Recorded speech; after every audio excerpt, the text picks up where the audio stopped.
यहाँ के रहवासियों को राशन कार्ड बनवाकर पक्का घर बना कर देना होगा। इन सभी को इनका घर नहीं मिलेगा तब तक मैं अन्न को छूऊंगा नहीं। अपनी सौतेली माँ की कसम खाता हूँ, मैं तब तक अनशन करूंगा। बस आप लोगों का साथ चाहता हूँ। अरे दूर रखो, मुंह में ठूसोगे क्या मेरे? जेपी भैया, जेपी भैया, जेपी भैया, आओ बैठो बैठो जेपी बैठो। भैया, जेपी भैया, जेपी भैया, जेपी भैया, जेपी भैया। बिना परमिशन के पब्लिक में ऐसे धरना या हंगामा नहीं करना चाहिए। 15 मिनट का टाइम देता हूँ, ये जगह खाली करो, निकलो यहाँ से। और हम नहीं गए तो क्या करोगे? लाठी चार्ज करोगे? टीयर गैस छोड़ोगे? उससे भी काम नहीं बना तो फायर ब्रिगेड का टैंकर लाकर सभी को भिगा दोगे? बोलो बोलो। मेरा भरोसा तोड़ने वाले गरीब लोगों के लिए मैं अपनी जान देने के लिए भी तैयार हूँ, लेकिन उठूंगा नहीं। तुम्हें जो करना है कर लो। कांस्टेबल्स सर, हटा दो इन्हें। Okay sir.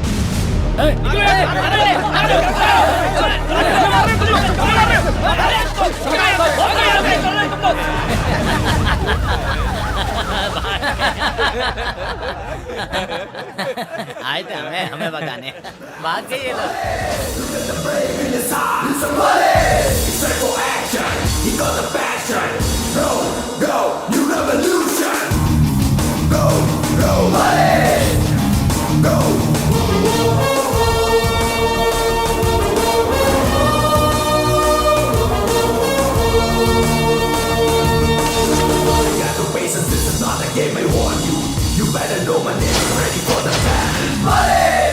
पुलिस का मतलब सिर्फ लाठीचार्ज या टीयर गैस ही नहीं होता है।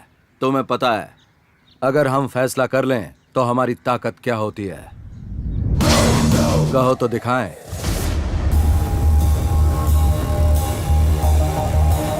क्या करने वाला है ये?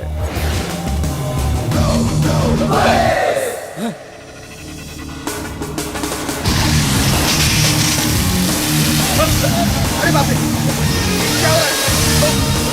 अरे ये पेट्रोल छिड़क रहा है।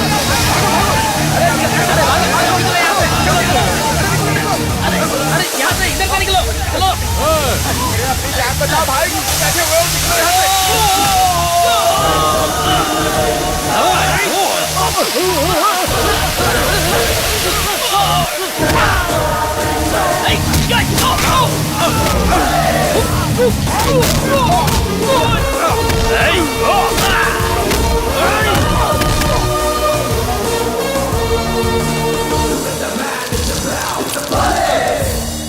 गरीब लोगों के साथ नाटक करोगे, उन्हें राशन कार्ड बनवा कर दोगे, पता है।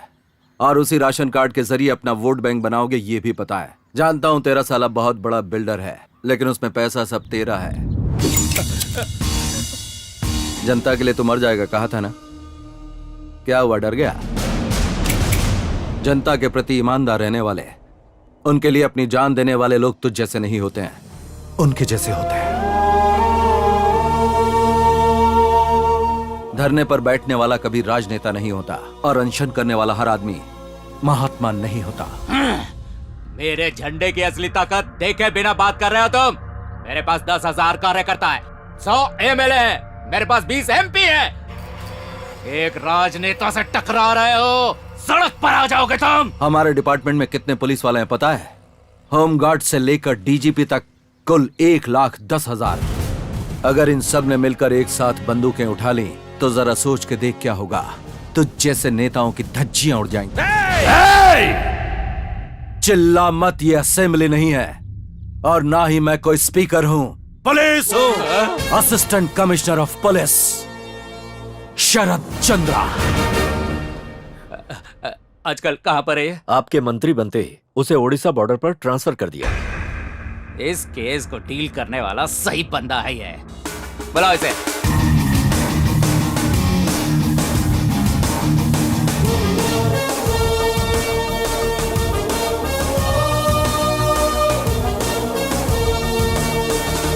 अरे सैल्यूट मारने की क्या जरूरत? मैंने सैल्यूट मारा आपको नहीं, आपकी कुर्सी को। तुम्हारे जैसी बातें यहाँ पर कोई नहीं बना सकता है। तुम ठीक इंसान हो। फाइल दो। इसे भगवत गीता से भी ज्यादा संभाल कर लाया हूं मैं। पता नहीं तुम ये जानते हो या नहीं। इसे पकड़ो। एक जो है क्रिकेट टीम का कैप्टन और दूसरा फिल्म स्टार है। दोनों मिसिंग है। तुम इनका जितना जल्दी पता लगा सकते हो उतनी जल्दी मैं असेंबली में इसका फायदा उठा सकता हूँ। सच बोलने लगे हो? सच कहूँ तो इसकी बहुत प्रैक्टिस की है मैंने। तुम उन्हें अरेस्ट करोगे तो तुम उन्हें अरेस्ट करो या इनकाउंटर करो, बस करने के बाद मुझे एक बार जरूर बता देना। होम मिनिस्टर हूं ना।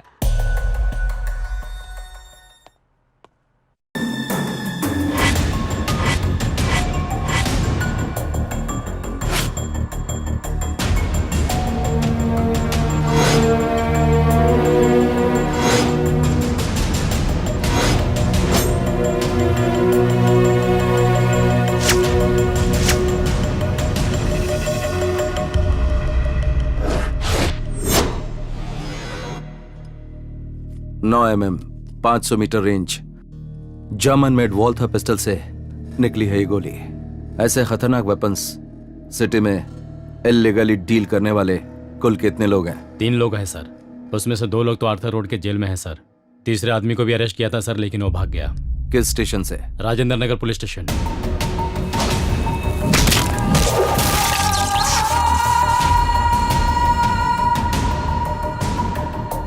Sir, yes. जिस केस में रामकृष्णा को हमने अरेस्ट किया था, उसे 3 लड़कों ने पुलिस स्टेशन पर अटैक करके अपने साथ लेकर गए। कोई सुराग? उस समय बिजली चली गई थी, इसलिए ठीक से देख नहीं पाए, लेकिन फिर भी हमने उनके स्केच बनवा लिए।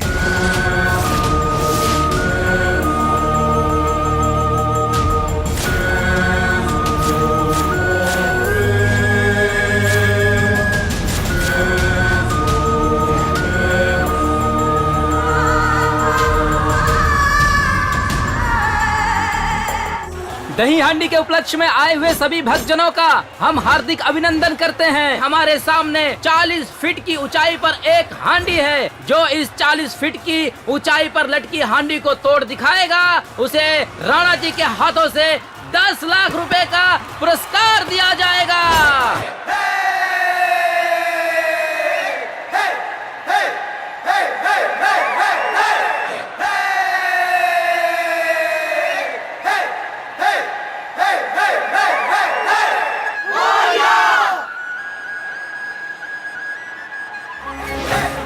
पूरा देश जिस खबर से सदमे में है, इंडियन क्रिकेट टीम के कैप्टन निजामुद्दीन और फिल्म अभिनेता बड़े बाबू के किडनैपिंग केस से जुड़े निवास नाम के स्टूडेंट को कमिश्नर शरद चंद्रा ने अरेस्ट किया। उससे पूछताछ करने के बाद उसे जेल लेकर जाया जा रहा है।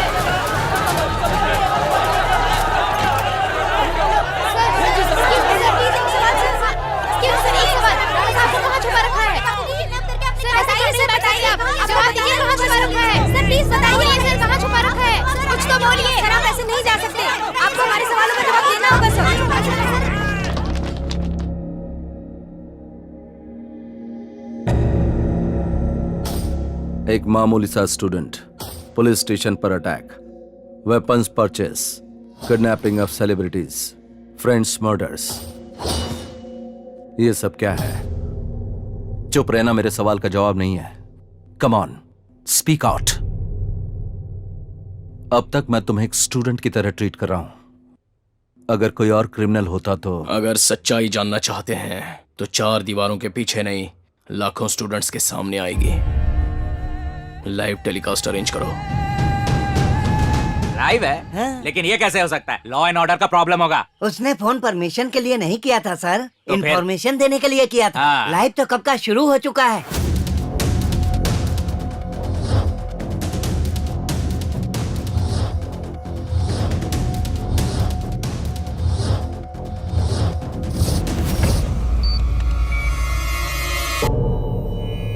मेरा नाम विष्णुवर्धन वेंकट श्रीनिवास है। हैदराबाद महानगर में पंडितों की एक कॉलोनी है। श्रीनिवासन की सेवा करते हुए हमारी फैमिली सुख से रहा करती थी। यासिर, पैसों के लिए कला की बलि देने वाले इस जमाने में कला को जिंदा रखने की कोशिश करने वाले सलीम मास्टर का बेटा, वो क्रिकेट का दीवाना था। जीवा बड़े बाबू का बहुत बड़ा फैन। ये गोविंद जी हैं, जीवा के पिताजी। हम तीनों बचपन से ही बेस्ट फ्रेंड्स थे। यासिर को क्रिकेट बहुत पसंद था और जीवा को फिल्में। मेरी पसंद क्या है, जिस दिन मैंने जाना उसी दिन मेरा जनेऊ धारण संपन्न हुआ।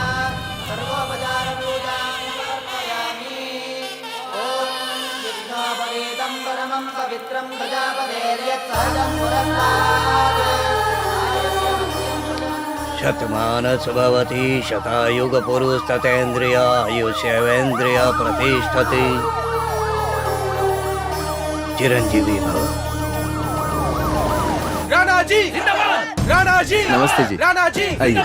राणा जी जिंदाबाद, राणा जी जिंदाबाद, राणा जी जिंदाबाद, राणा जी जिंदाबाद, राणा जी जिंदाबाद, राणा जी जिंदाबाद, राणा जी जिंदाबाद, राणा जी जिंदाबाद, राणा जी जिंदाबाद। गुरुजी, जरा आप उधर बैठिए राणा जी।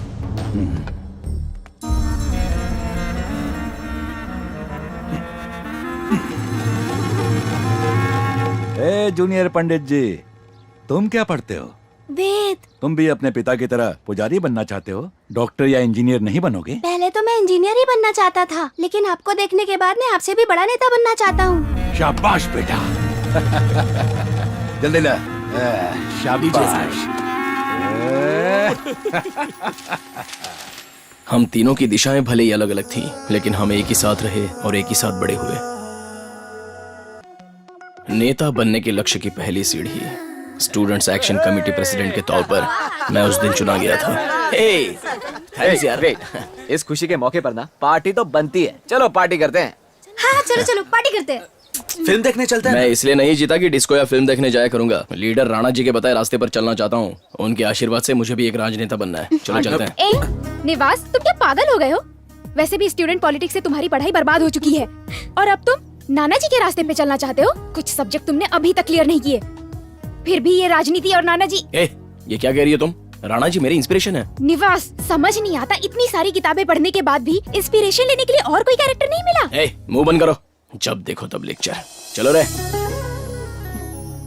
श्रेया। नमस्ते प्रेसिडेंट साहब। अरे राणा जी, तुम भी टिकट के लिए आए हो क्या? हाँ जी सर। बैठो। पिछली बार जब टिकट दी थी तो 20,000 वोट से हार गए और उसके बाद 30,000 वोट से हार गए। अब डिपॉजिट निकाल पाओगे क्या? इस बार सर का टाइम बहुत अच्छा है। टिकट दे के देखिए, फिर देखिएगा। इसे क्या बस का टिकट समझा है क्या? मांगते ही हाथ में थमा दूं? यह पार्टी का टिकट है।